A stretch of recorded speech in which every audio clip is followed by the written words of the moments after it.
Chosen one, anchor your spirit to every single word I am about to say.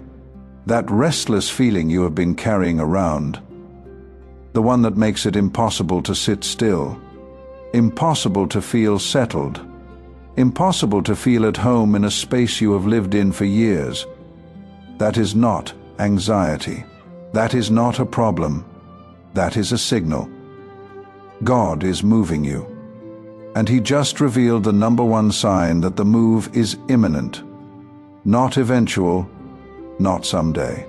The enemy has been working overtime this week for one reason, and one reason only. He sees the address on the package heaven is about to deliver to your life, and it is not the address you are currently at. It all shifts very soon.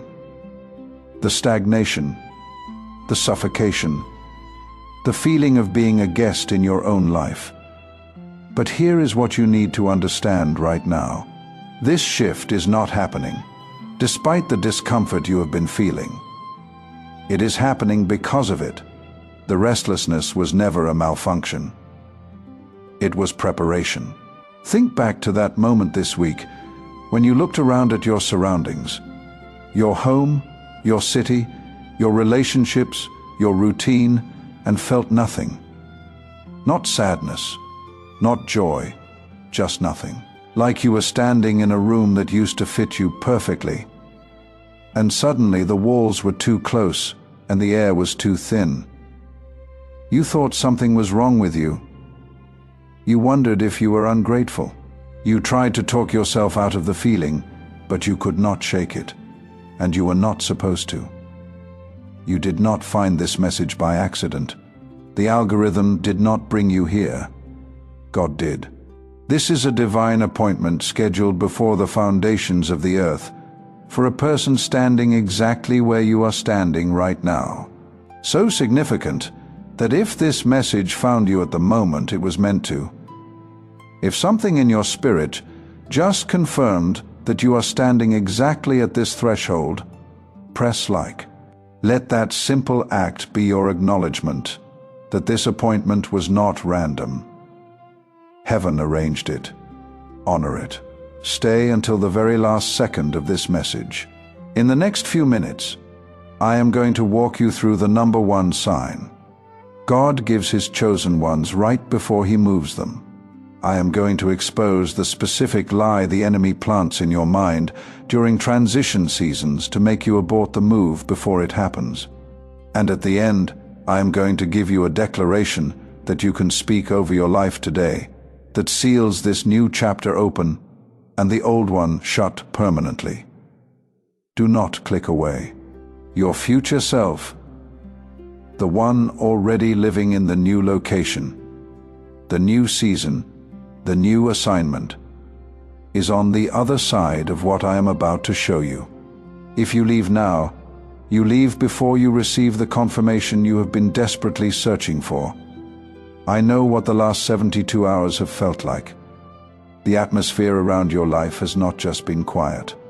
It has been thick, like something enormous is pressing in from every direction, and you cannot tell if it is closing in to crush you or closing in to launch you. Maybe you had a conversation this week that felt strangely final, not painful, not dramatic, just final. Like a door closing softly behind you. Or maybe you found yourself driving through your neighborhood and something inside of you whispered that this is not where the story ends. Or maybe you woke up at 3 o'clock in the morning with your heart wide open, not racing from fear, but burning with a knowing you could not explain to anyone around you. You feel it. Something is ending and something far greater is beginning. But in the space between the ending and the beginning, the enemy has been whispering a very specific lie. He has been telling you that the reason you feel so displaced, so out of place, so unable to settle, is because you made a wrong turn somewhere. He is replaying decisions you made last year. That relationship you walked away from, that opportunity you did not pursue, that prayer you stopped praying. He is telling you that if you had done it differently, you would not feel this loss. He is telling you that the restlessness is the consequence of your failure, not the signal of your promotion. But I need you to hear what the Word of God actually says about this moment. Isaiah 43:19 says, "See, I am doing a new thing. Now it springs up. Do you not perceive it? I am making a way in the wilderness and streams in the wasteland." Listen to what God is saying to you right now through that verse. He is not saying He will do a new thing when you fix what you broke. He is not saying He will make a way once you earn your way back. He is saying it is already springing up right now, in the middle of what feels like wilderness, in the middle of what feels like wasteland. The very terrain that the enemy has been using as evidence of your failure is the exact terrain where God just confirmed the move is already in motion. You are not lost. You are being led.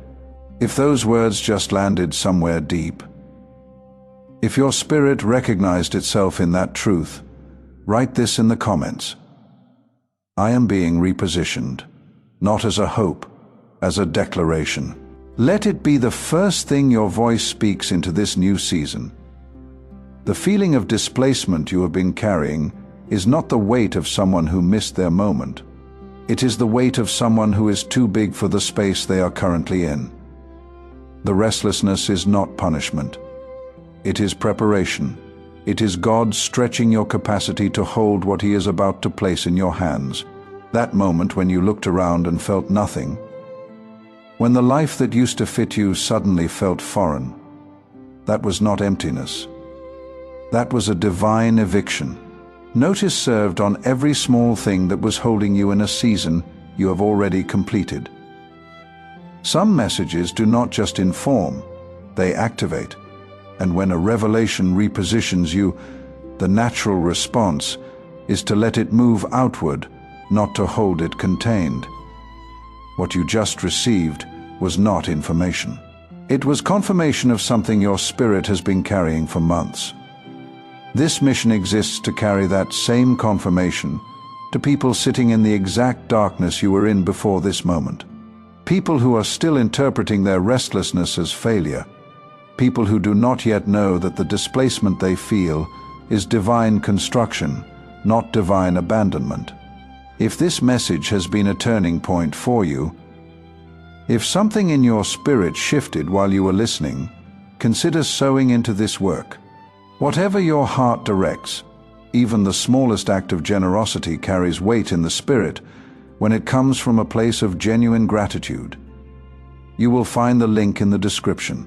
There is no pressure, only an invitation to partner with what God is already doing. Now let us go deeper, because what the sign is pointing to is not just a change of location, it is a change of dimension. There is a difference between moving from one place to another and being repositioned by the hand of God.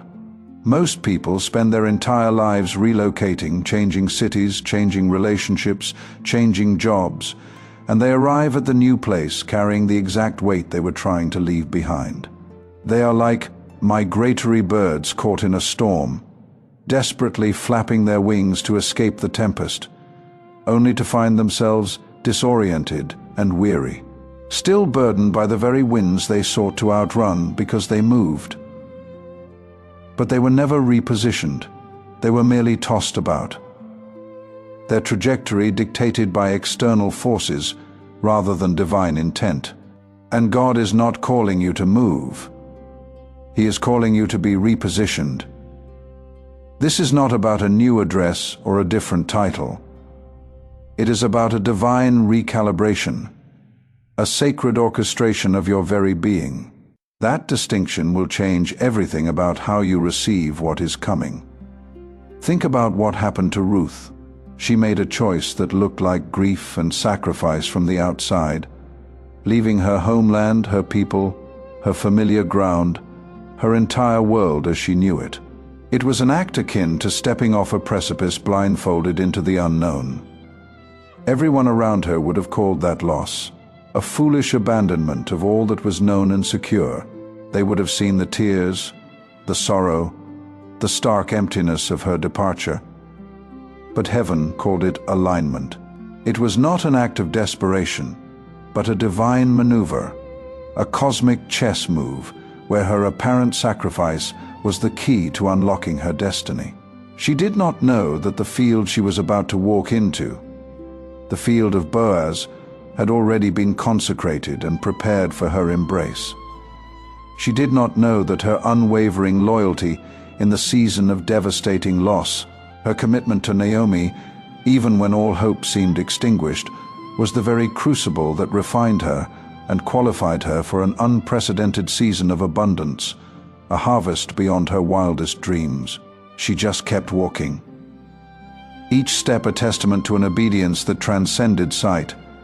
And that walk, that singular courageous decision to step forward into the unfamiliar, when every fiber of her past screamed to stay put, to cling to the remnants of what was the pivotal hinge point, the fulcrum upon which the axis of her entire destiny swung, pivoting from despair to a legacy of faith and fruitfulness.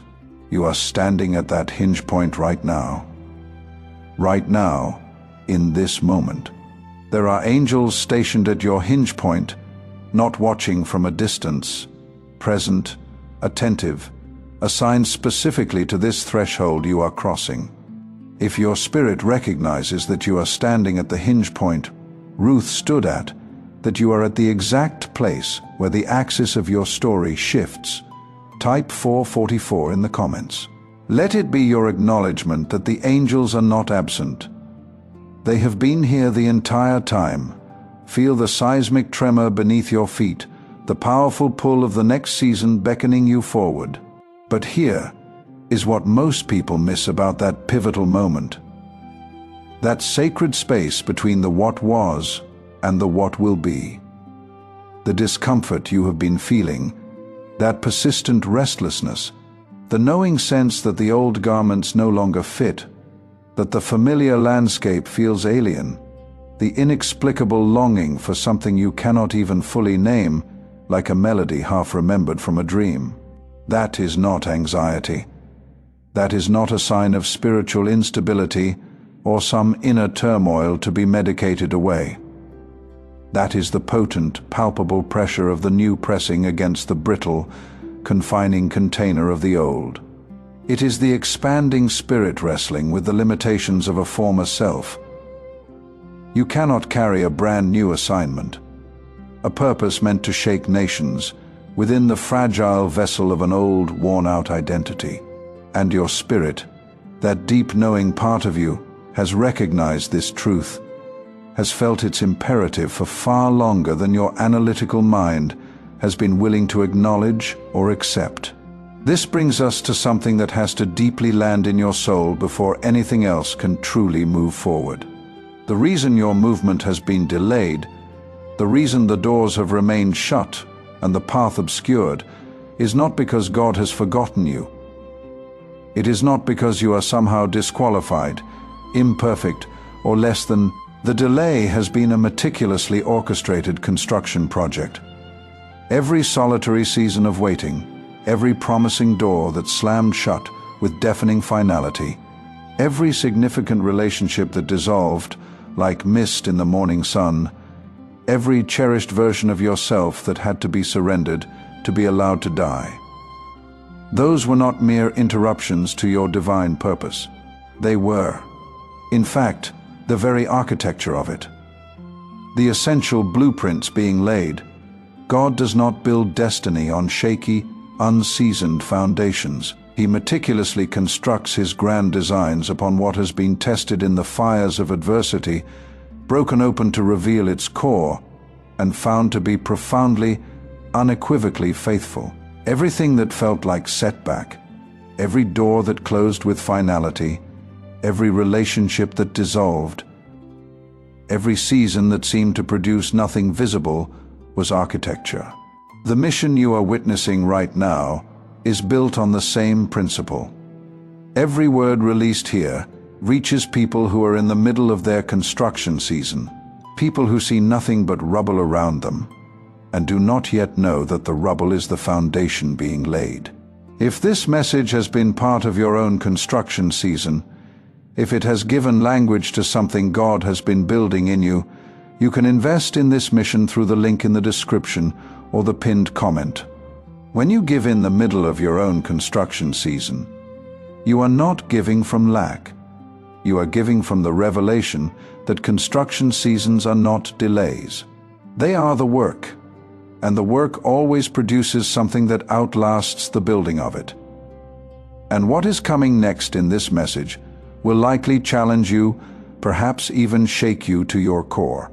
Because we are about to confront something that most chosen ones carry unknowingly, a silent burden that is weighing them down, hindering their ascent. Here is where the most profound tension resides.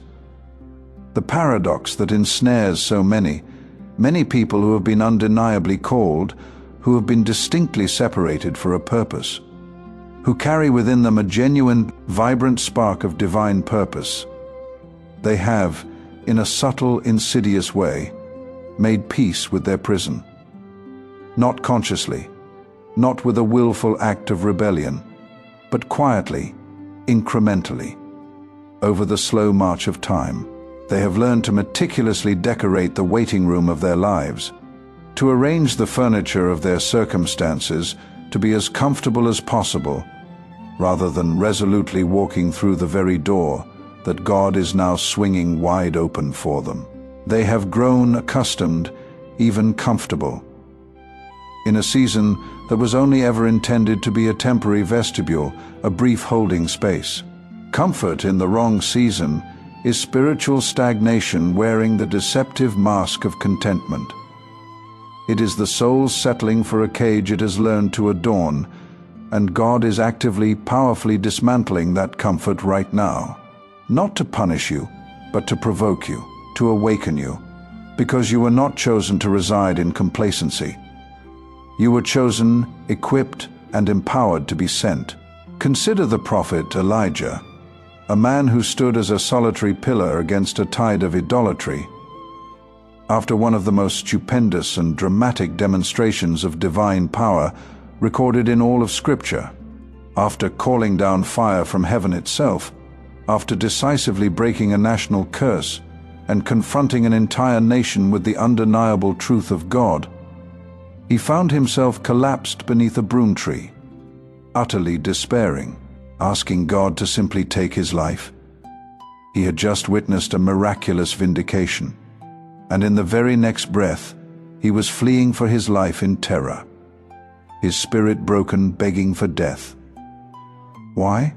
Because the anointing that empowers you for outward ministry and the deep, profound healing of your inner life are not the same thing.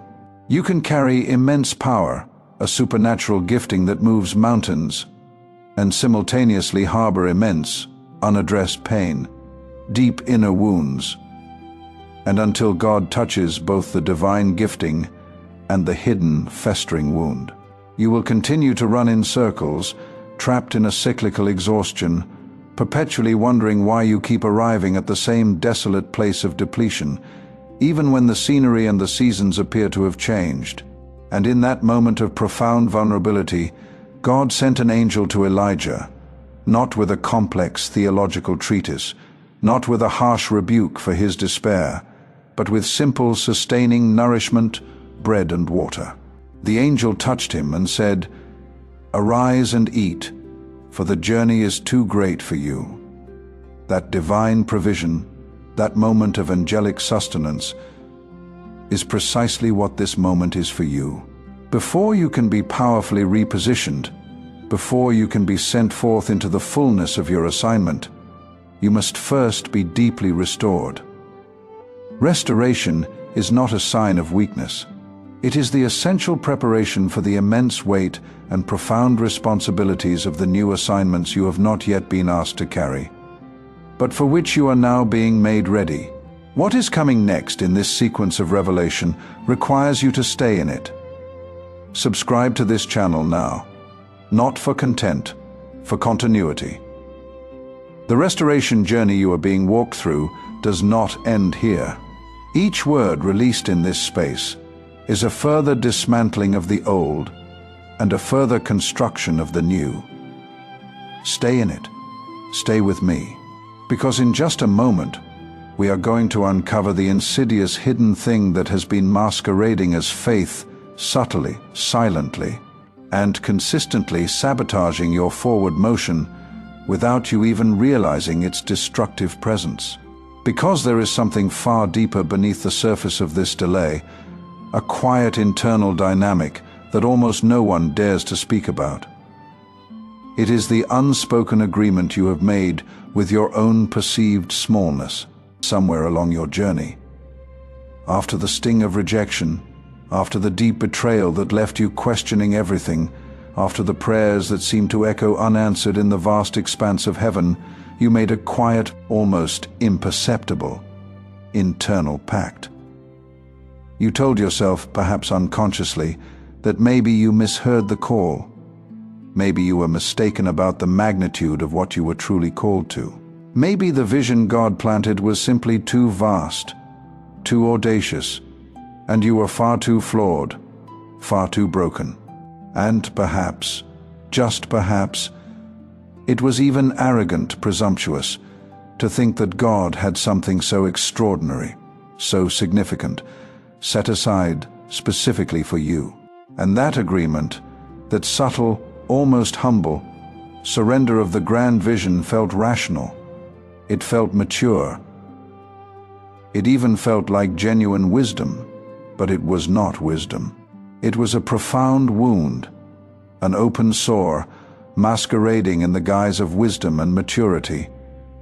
And God is sovereignly exposing this wound right now, precisely because you cannot possibly step into the fullness of your divine repositioning while still bound, still bowing at the altar of your own self-imposed diminishment. Consider Moses. He spent 40 long, arduous years wandering in the desolate wilderness of Midian after fleeing Egypt in fear, not because he was disqualified, not because he had failed God, but because in that extended period of exile, he had unknowingly, yet profoundly, agreed with the wrong identity. He transitioned from Prince of Egypt, accustomed to authority and privilege, to a humble shepherd tending sheep in quiet obscurity. And somewhere in that transformation, a part of him settled, decided, and perhaps even resigned himself to the belief that shepherd was all he would ever be, all he was capable of being. Then came the burning bush, the undeniable, awe-inspiring encounter with the divine. And when God spoke, Moses' response was not one of immediate recognition or eager acceptance. It was an utterance of doubt and self-questioning. Who am I? Who am I to go to Pharaoh? Who am I to lead these thousands of people? The divine call was clear. The manifestation of God's power was undeniable. The fire of his presence was real and palpable.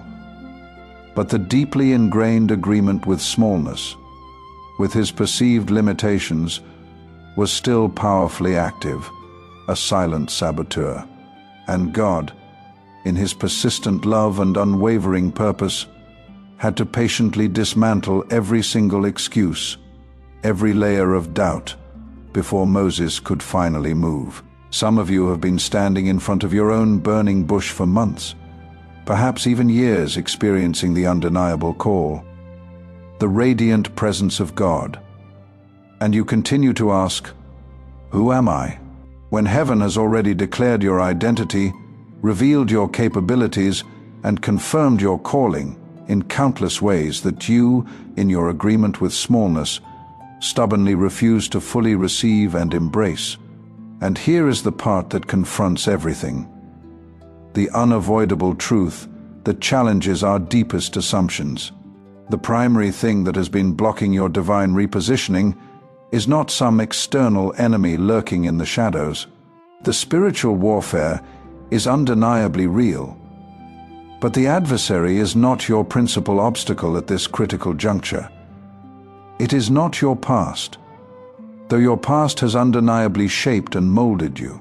It is not the people who inflicted wounds upon you, though their scars may run deep and their impact profound. The single most significant thing that has been holding you firmly in place, like an anchor in the seabed, is your stubborn loyalty to a version of yourself that God has already lovingly, intentionally, and irrevocably buried. 7 means completion in the language of heaven, and what God completes, He does not revisit with regret. If you just felt something release reading that, if the grip of an old identity loosened in your chest, if somewhere in your spirit a cycle that has been running for years just quietly stopped, type 777 in the comments. Let it be your witness that the old construction has ended and the new one has begun. You have been mourning an identity, a past self that heaven released and moved beyond seasons ago. You have been passionately fighting to resurrect something that God, in His infinite wisdom, intentionally allowed to die. Because what He is now raising in its place, the new creation He is birthing through you, requires a you that has never existed before, a you radically transformed. And that glorious new version of yourself cannot possibly emerge, cannot fully manifest, while you are still diligently performing the solemn funeral rites of who you used to be, clinging to the ghosts of yesterday. This is the unexpected, paradoxical truth that shifts everything. The most profound sign that God is actively moving you, that your repositioning is imminent and real, is not merely found in the external shifts of circumstance or environment.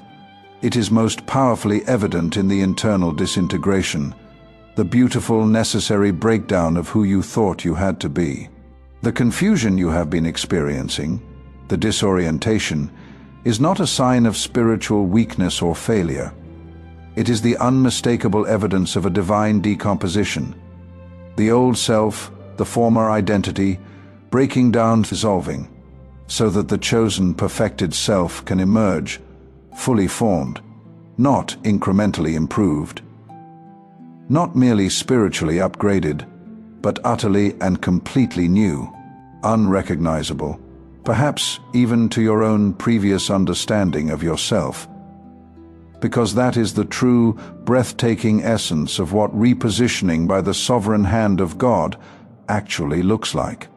There is a shift that happens at this exact point in the repositioning process. You arrive as a recipient, you leave as a carrier. The word that has been working in you throughout this message, the dismantling of agreement with smallness, the recognition of divine construction in what looked like ruin.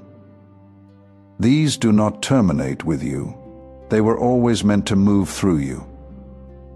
If this message has carried something real into your spirit today, if it has done more than inform, but has genuinely reoriented something deep within you, consider investing in this mission through the link in the description or the pinned comment. This work is sustained by people who have sat exactly where you are sitting right now and decided that what they received was worth passing forward. You do not have to give. But if gratitude is moving in you, honor it. Because when you give at the moment of your own repositioning, you are not giving from the new place yet. You are giving from the threshold. And threshold giving carries a specific weight in the spirit. It says, I do not need to see where I am going before I invest in the journey. That is not faith, hoping to become action. That is action, which is what faith always was. And then, one glorious morning, you wake up, and in the quiet dawning of a new day, you realize with breathtaking clarity that you did not lose yourself at all. You have finally, truly, and for the very first time, found yourself. Place your hand on your heart. Feel the divine pulse of life within you and declare this truth with unwavering conviction. I release every agreement I have ever made with my own smallness. I release every limiting label that was unjustly given to me in a season of pain or misunderstanding. I release the version of myself that I have been clinging to, protecting, and trying to preserve. because I declare that God has already made me new. I wholeheartedly receive my divine repositioning, not merely in geography, not just in external circumstances, but fundamentally and transformatively in identity, in spiritual authority, and in the unique assignment heaven has ordained for me. I declare with bold faith that the delay is irrevocably over. I declare with absolute certainty that the construction project is gloriously complete. I declare that I am ready, fully prepared, to be sent, to be seen, and to carry with grace and power all that heaven has been meticulously preparing me for. I am not who I was. I am not where I was.